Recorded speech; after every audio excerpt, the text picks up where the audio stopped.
Hi, my name is Tom Hoeffel, and this channel is all about helping students learn chemistry. In this video, we're going to be talking about organic chemistry. It's just an introduction to organic chemistry, so let's take a look at some notes.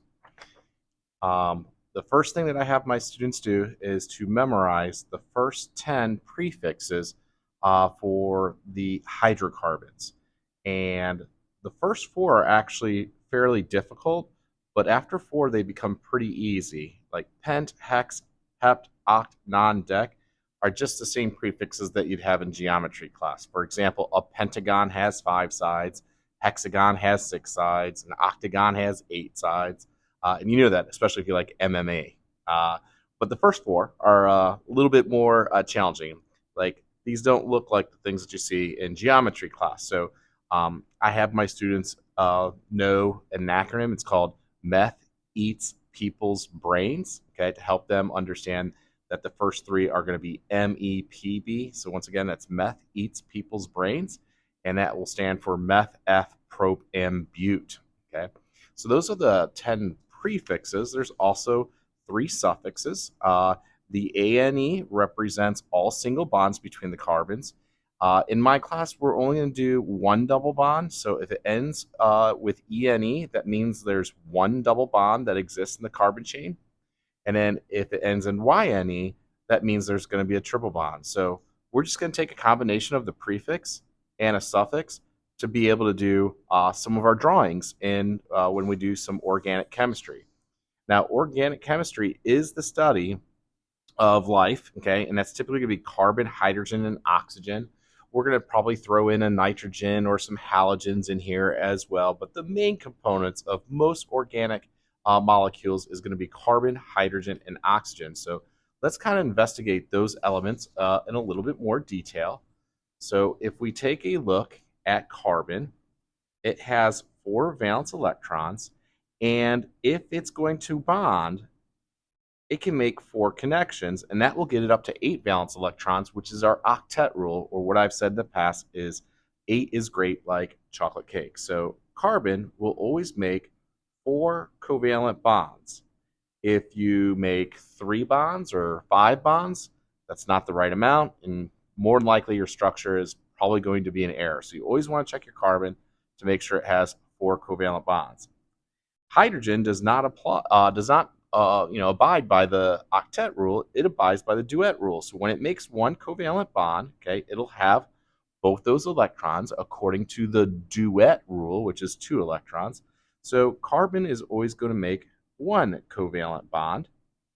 And then when we take a look at our oxygen that has 6 valence electrons, okay, to get up to 8, because it does go by the octet rule, it's going to make 2 covalent bonds. So all the structures that we're going to do today, okay, involves carbon, hydrogen, maybe a little bit of oxygen, and we're going to connect them in so many different ways. There's so many combinations. But when we're done, we got to make sure that a carbon has 4 bonds and our hydrogen has 1 bond. Okay, so let's go ahead and draw a molecule, maybe something like propane. Okay, so I'm going to bring in my notes and we're going to evaluate this word propane. So propane has the prefix prop and it has a suffix ane. So prop means 3 carbons, ane means all single bonds. So I'm going to draw a carbon chain with 3 carbons with all single bonds. Now, if you notice, they don't have 8 valence electrons. Like this carbon only has 2, so does this one on this end, but this carbon in the middle has 4. Okay, and you need to get up to 8. Remember, carbon needs to have a total of 4 connections. This one only has 1 connection, so the other 3 are going to be with hydrogen. This one has 2 connections, so the other 2 is going to be with hydrogen. This one has 1 connection, so it's going to look something like this. So this is a molecule propane. This is the stuff that comes out of gas grills, okay, when you're grilling up some hot dogs or whatever. This is the molecule that's coming out of your gas grill if you have a propane tank. Okay, so pretty easy. All we're doing is looking at the prefix and then the suffix. Okay, let's try one more. Okay, make it really easy. Let's take a look at hexane. So we're going to look at the prefix hex, and of course, the ane means single bonds again. What does hex mean? Hex means 6 carbons. Okay, Okay, so we're going to take a look at a 6-carbon chain. 3, 4, 5, and 6. And of course, there needs to be 4 bonds. And you can see drawing all these hydrogens is kind of painful. In a future video, we're going to talk about a shortcut, but since this is an introductory video, we're not going to do the shortcut quite yet. We're going to be talking about some other things. So this is hexane, okay? Well, what we're going to end up having is to be able to write down some different types of formulas, okay, for these hydrocarbons that I have here, okay? One thing I want you to notice is kind of like we have these groups. The first group is going to be called the alkanes, and the group alkane means that I have all single bonds. And here's 2 examples of an alkane. So propane belongs in the group alkanes, and so does hexane, okay? And what I want to do is be able to come up with a formula. Well, I could count the carbons, so that's going to be C3 and an H8 if I count up all the hydrogens, okay? But what happens if I want to find the formula a little bit more quickly, okay? There is a generic formula for all of these alkanes, and that generic formula is if you take the number of carbons, so if N represents the number of carbons, hydrogen is going to be twice that number plus 2, okay? And the way we look at this is if I did this kind of like dotted line kind of around the carbons, okay, you're going to see each carbon has 2 hydrogens. Each carbon has 2 hydrogens plus the 2 on the end. So this plus 2 are those 2 on the end, okay? Well, I'm going to do kind of like a what if, okay? Like, what if I said that this was not hexane, but it was hexene, okay? That means there's a double bond somewhere in here, okay? So I'm going to put a double bond in here. Now there's a problem. This carbon now has 5, and this carbon now has 5. So the actual structure for hexene will not have hydrogens completely surrounded by it. So we're going to take these 2 off. And now my carbon chain is right, okay? This carbon now has 4 bonds. This carbon now has 4 bonds. And if it has this double bond, that means it doesn't belong to the alkanes. It means it belongs to the alkenes. And the alkenes are not going to have the same formula. It's going to be CnH2n. Okay, now why is that? Well, if we kind of dotted this in, each carbon would have 2 bonds, and these 2 that were on the end are now in there. So this one would kind of fit that spot, that one would fit that spot. So there'd be twice the number of hydrogens as there are carbons, okay? Another way you can look at it is when you add the double bond, you're going to lose 2 hydrogens, okay? So instead of 2n plus 2, it's just going to be 2n, okay? And then we're going to repeat this process one more time. What happens if we said we had the group alkyne? So instead of an E, what happens if we put a Y there? Well, if it's hexyne, that means there's a triple bond, okay? Well, we run into the same problem here, okay? There's now 1, 2, 3, 4, 5 bonds. And this one has 1, 2, 3, 4, 5 bonds. So let me get out my whiteout again, okay? Too many hydrogen bonds here with the carbons because carbon can only have 4 bonds. And when I when I subtract away 2 more hydrogens, okay, it now follows the octet rule. This carbon has 4 bonds, and this carbon has 4 bonds. So I lost another 2 hydrogens. So instead of CnH2n, it's going to be 2n. Of course, we're going to subtract 2 because we used our whiteout to remove 2 more hydrogens. So if I asked you, well, what's the formula for decane? Okay, decane would be C10, okay, H, and then 2n plus 2 would be H22. If I asked you what's the formula for decene, it would be C10, H20. And if I asked you what's the formula for decyne, it would be C10, H18. Twice the number minus 2. So 2 times 10 is 20, minus 2 would give us 18. And that's a way that you can come up with the formula very, very easily. Okay? So Another thing that we have in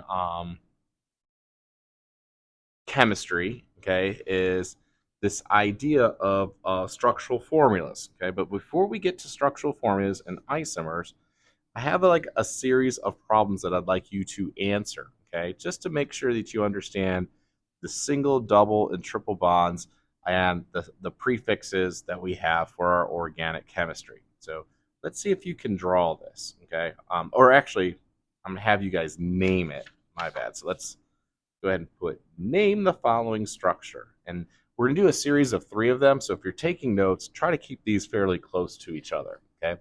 So the first one that I would like you to name is this guy. We're going to put a double bond right there. So if this has 2 bonds, this one can only have 2 hydrogens. This carbon has 3 bonds, so it's only going to have 1 hydrogen. This one has 2, so it's going to have 2 hydrogens. This has 2 bonds, so it's going to have 2 hydrogens. This one only has 1 bond, so it's going to have 3 hydrogens. So kind of like, what is the name of this structure? So we're naming right now. Well, I'd count the number of carbons. 1, 2, 3, 4, 5. Pull out my notes. What has 5? That's going to be the prefix pent. Okay. And there's a double bond. What do we use for double bonds? That's going to be the ENE ending. So I'm going to call this guy pentene. I'm going somewhere with this, so make sure you keep these 3 close. Okay, what happens if I did this?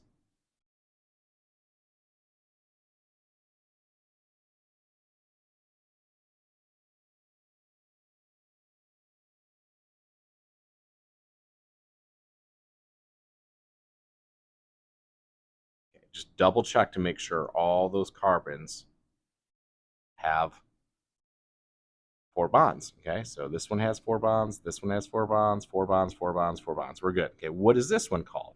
Well, if there's 5 carbons, again, we're going to call that pent.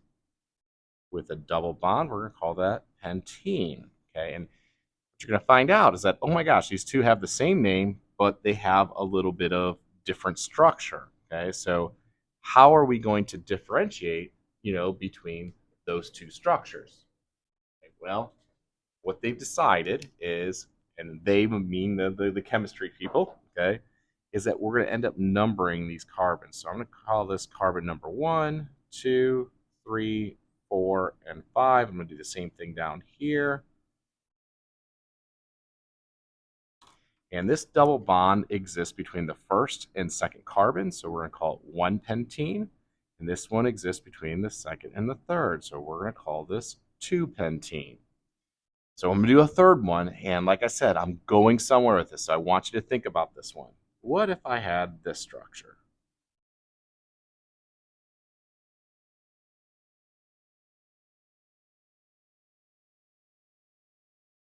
Make sure each carbon has 4 bonds. That one already has 3, so it gets 1 more. This one already has 2, so it gets 2. So what is the name of this? This would be a good time to pause the video and think about it, okay? Because I'm going to give the answer here in like 2 seconds, okay? Well, this one, what most people will say is that they want to call this 4-pentene, and that's actually the wrong answer, okay? And the reason for that is that this is actually just a mirror of this one.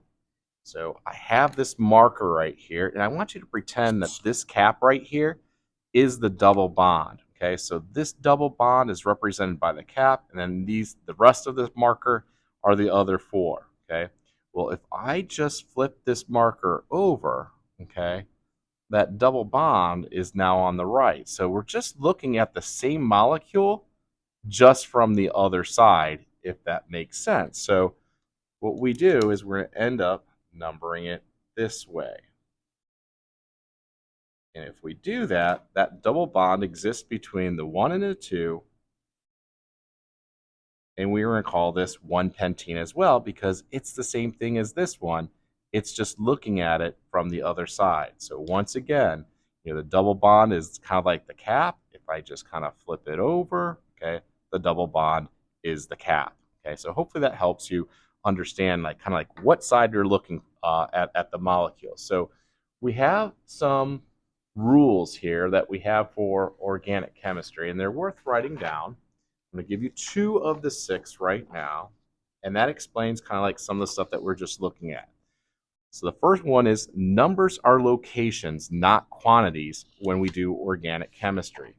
So this 2 right here doesn't represent that we have 2 of these pentene molecules. It's not representing a quantity. What it's saying is that, hey, that double bond, ENE, is located between 2 and 3. So these numbers are not quantities, they're locations. And in my class, I kind of call it like having an address. It tells you, what house number on a particular street is, your house, okay? In this case, where's the double bond in the carbon chain, okay?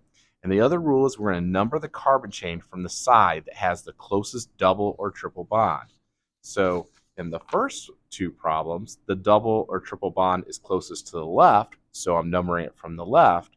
In the third model, the double or triple bond is closer to the right, so I'm numbering it from the right. Now, the type of course that I teach is introductory chemistry. It's an AP chemistry class, so it's like college introductory chemistry, and we only spend like 2 or 3 days on organic chemistry. Obviously, if you're taking the year-long organic chemistry class, you're going to find a lot of more like what ifs, but I'm just teaching the basics here. So in this class, I'm either going to number left to right, okay, or right to left. Those are the only 2 things that we're going to do. We're not going to do any of the zigzagging that you might get in a more accelerated organic chemistry class, okay? 2 vocabulary words I want to talk about right now, okay? So the first and third one are actually the same molecule, just looked at different ends, okay? But these 2 are slightly different. They have the same formula. Since this is pentene, they're both C5H10s. So they have the same formula, but their structure is different. And when you have that, you have this vocabulary word called isomers, okay? These are isomers of each other. Same formula, different structure. So that's kind of like the definition of an isomer, okay? The other thing that we're going to talk about right here is what we call a structural formula. And for the first one, the structural formula is going to go in bits, okay? The first part is going to be CH2, followed by CH, and then followed by CH2, CH2, followed by CH3. Okay, so that's going to be for 1 pentene. 2 pentene is going to look like this: CH3, followed by the CH, followed by the CH, followed by the CH2, followed by the CH3. And this is going to be called 2-pentene. So structural formulas are more than just counting up the carbons and hydrogens. They're really trying to show you the structure in chunks, and we call these things structural formulas. Okay, so right now, what we've covered is kind of like some prefixes and some suffixes. We know how to draw, and we know how to handle double or triple bonds by numbering from the side that it's closest to. We talked about isomers and structural formulas. Okay, so let's go in and start doing some problems where we have to name some more challenging structures in organic chemistry. Okay, and we're going to bring in the halogens. Okay, so the halogens that we have are fluorine, chlorine, bromine, and iodine. However, in organic chemistry, we're going to change their names just a little bit. We're going to call fluorine fluoro, chlorine chloro, bromine bromo, and iodine iodo. And we're going to just work on naming and drawing a little bit more with halogens attached to our carbon chain. For example, if we had a carbon chain that looked something like this.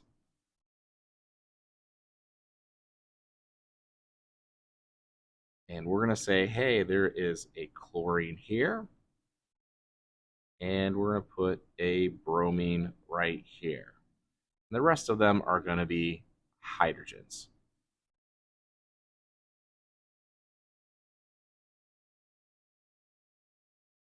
What's the name of this guy? Okay, well, we're going to kind of the first thing that we always want to do is we want to number our hydrocarbon. Okay, and this one has no double or triple bonds. And when there are no double or triple bonds, it's kind of like the same concept. You got to number it from the side that has the closest side chain. So if you look at this chlorine, it's on the 2, okay? And if we look at the first side chain coming from the right, it would be on the 4 with the bromine. So whichever side chain is the closest, that's the way that you're going to number it. Now, if there was a double or triple bond, that would be more important than the side chains when numbering, okay? So this is kind of like our main chain, has 6 carbons long. So we're going to call it hexane because of the 6 carbons and they're all single bonds, okay? But we have these groups in here, okay, or these side chains. And these side chains are going to be adjectives that describe what type of hexane we have. So the main chain is always the last word, okay? And then what type of hexane you have will go in front of the word. Now, the rule is that we put these side chains in alphabetical order, okay? So when I look at the bromine and the chlorine, the B comes before the C, so I'm going to put bromo, and I'm going to give it a location. We're going to call it 3-bromo, okay? And we also have a chloro on the 2. So we're going to call this 3-bromo 2-chlorohexane, and I want you to see that I did alphabetize my side chains, okay? And that's really, really important that we alphabetize the side chains. We're going to do a couple what ifs, okay? What if this hydrogen was another bromine? Well, if it is, okay, that means we have 2 bromo groups. And the prefixes that we're going to use when we have multiples of the same type, if there's 2 of them, we're going to use di. If there's 3 of them, it's going to be tri. 4 of them would be tetra. 5 would be penta. And that's as far as I would go in this class. Okay, so the name of this one that we just did a what if would be 3,3-dibromo 2-chlorohexane. Another thing I want to point out here is that I do not alphabetize the D. I'm only alphabetizing the name of the side chain. So I'm still sticking to B and C for my alphabetizing, okay? But if I have di here, that means I'm going to need 2 locations. If I use the word tri there, I would have to have 3 locations. If I use the prefix tetra, I would have to have 4 locations. So let's take a look at some of those rules that I just discussed here, okay? So 3, okay, if there are no double or triple bonds, number the carbon chain from the side that has the closest side chain. We did that. But if there were double and triple bonds, they would be more important than side chains when numbering, okay? Number 5, side chains are put in alphabetical order when you're writing it out, okay? And then we're going to use these prefixes di, tri, tetra, penta when there are multiple side chains of the same type. But do not use them for alphabetical order. Only use the names of the side chains for alphabetical order. So this problem kind of has all those rules that we just talked about in this one particular problem, okay? So I want you to take a look at a couple more problems, okay, and see if you can name them. So I'm going to cover up the answer. Okay, so let me take this sheet off, and I would like to put this problem in here, okay, and see if you can name this structure. Okay, so you want to pause the video right here and try to name this, and then as soon as you unpause, I'm going to go over the answer. So, but if you're still listening, okay, let's go over this particular answer. Okay, so the first thing that we're going to do is we're going to try to number this particular problem. Okay, so when we're numbering, if you look, the chlorine would be on the 2nd carbon, and this chlorine would be on the 2nd carbon. So what do? Well, there's a tie. So let's cover them up and take a look at the next one. Well, if these are covered up, this, if we number from the right, it's still on the 2, okay? But if we number from the right, the next one's not till the 4, okay? So it appears that we're going to number this one from the right-hand side. So this is going to be 1, 2, 3, 4, 5, 6, and 7, okay? So this is 7 carbons long, all with single bonds. So we're going to call it hexane. And that's going to be our last word. Well, what type of hexane do I have? Well, I got some Cl groups, some I groups, some Br groups in this, and you have to put them in alphabetical order. So the first one I'm going to do is the bromine on the 4. So we're going to call this 4-bromo. And that takes care of the bromine. I have 2 chlorine groups, so we're going to put both their locations in, the 2 and the 6. And since I have 2 of them, I'm going to call it dichloro. And then I'm going to look at the iodines. I have 3 of them on the 2, the 3, and the 4. I'm sorry, I got 4 of them. I got 2, 3, and the 3, both up and down, and the 4. So we're going to call this 2, 3, 3, 4. I get 4 numbers there. And we're going to call that tetraiodo hexane. Okay, so that should be our answer. 4-bromo, 2,6-dichloro, 2,3,3,4 tetraiodo heptane. Okay, and as far as these like dashes, it's not of your concern. That's not something that I would grade here. I'm looking, did you put these things in alphabetical order? Okay, and I did. I did not pay attention to di or tetra when I put things in alphabetical order. I have locations for everything, 1 location for this, 2 locations because of the di, 4 locations because of the tetra. This is a solid problem, okay? Well, my next question is, well, what if we have like a carbon chain, something like this, that has a carbon chain as a side chain, okay? Well, these carbons are part of the main chain. So if it's 4 carbons long, it would be butane. And then this side chain would only be 1 carbon long. And since it's 1 carbon long, we would use the prefix meth, okay? I want to remind you of all the prefixes that we have for this particular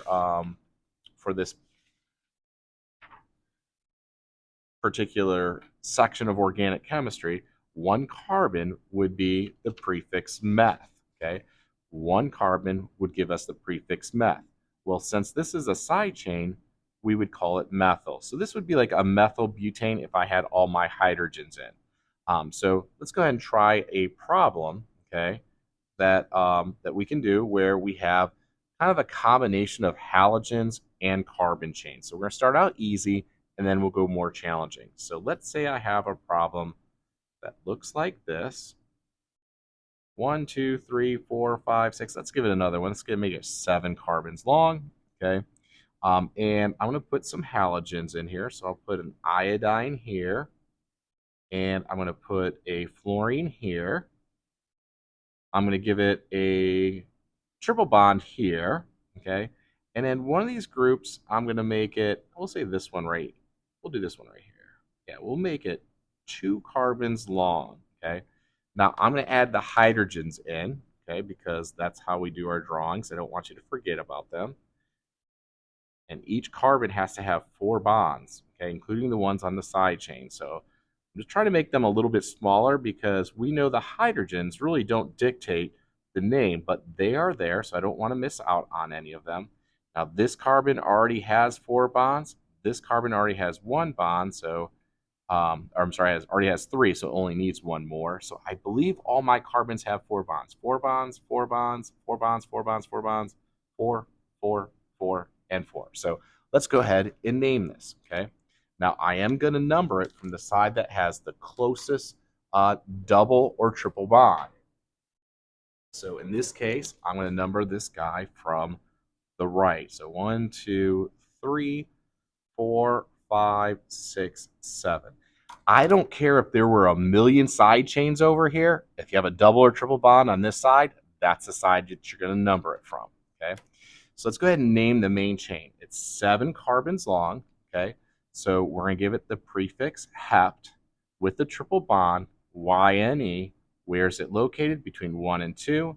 So the main chain is going to be called 1-heptine. Now, what type of 1-heptine is it? Well, it has some different groups. This group here is an iodo group. This group down here is a fluoro group. And this group up here, okay, that has 2 carbons as its side chain is going to be F, because there are 2 carbons there. And I just want to remind you that meth eats people's brains. So the E is going to stand for F, for 2 carbons long. And since this is a side chain, we end it with YL. And those are really the only side chains I have: iodos, fluoros, and an ethyl. So when I do this in alphabetical order, the ethyl group is first, and that's on the 3. So we're going to call this 3-ethyl. I'm going to cross it out. Okay, A, B, C, D, E, F would be next, okay, on the 4. So we're going to call this 4-fluoro. And the only thing that's remaining is the iodo on the 6. So it's going to be 6-iodo. Okay, and that's the name. All of my side chains are in alphabetical order. Okay, now it just so happened they ended up being in numerical order, but the way I did this problem was because of the side chains being in alphabetical order. Okay, so let's go ahead and try one that is a little bit more challenging than this one. So once again, when I put this down, okay, cover up the name, go ahead and pause the video, okay, and let's see if you can do this problem on your own. When you come back, I'll already be working on the problem. So if you're done working on the problem, it's going to look something like this, okay? Because of this triple bond right here, I'm numbering this guy from the right-hand side. So let's see how many we have here. We got 10 carbons, okay? So with a triple bond, so this thing's going to be called decine, and that triple bonds between the second and the third. It's actually this number that's forgotten a lot when I grade papers. People always forget to put that double bond there, okay? Let's take a look at the different groups that we have here, okay? So this is 1 carbon long, so that's a methyl group, okay? This is a fluoro group. This is a propyl group. This is a chloro group. This is a methyl group. This is an iodo group. This is a methyl group.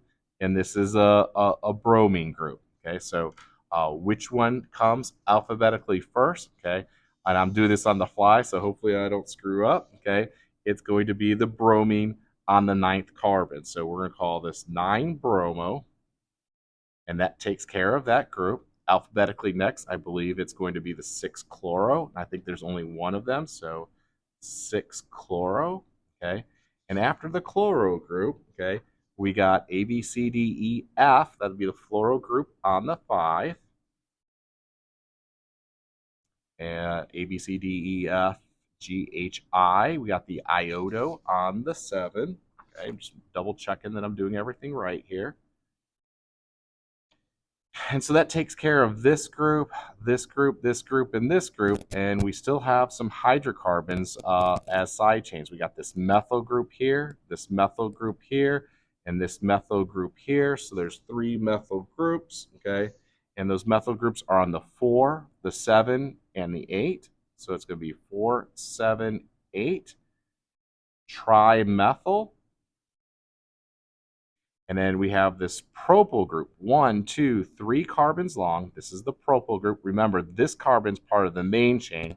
So the side chain is only 3 carbons long, and we're going to call that a propyl group. So we're going to call this 6-propyl 2-decine. Okay, so if you want to double check that, okay, 9-bromo, 6-chloro, 5-fluoro, 7-iodo, 4,7,8 trimethyl, 6-propyl, 2-decine. So this is a pretty complicated problem, especially if we're only on day 1 of organic chemistry. So it's just a combination of using the prefixes and the suffixes, Okay, so what we learned here about our different prefixes and suffixes, okay, and then also making sure that, we follow the 6 rules, okay, where numbers are locations, not quantities, how to number the carbon chain, from which side, when there's double bonds and triple bonds and when there's not, and using prefixes and what we use to alphabetize. This problem has it all. Okay, so if this video has helped you understand how to name and draw organic molecules, please like and subscribe. In fact, I had one of my students that told me that if I say that they should smash the like button, that I'll get more likes. Okay, adding comments too really helps me get this channel uh, towards the top of the YouTube algorithm. So when students are searching for help, maybe one of my videos will be on the top. So thank you for your time. And if this was helpful, once again, please like, subscribe, and comment.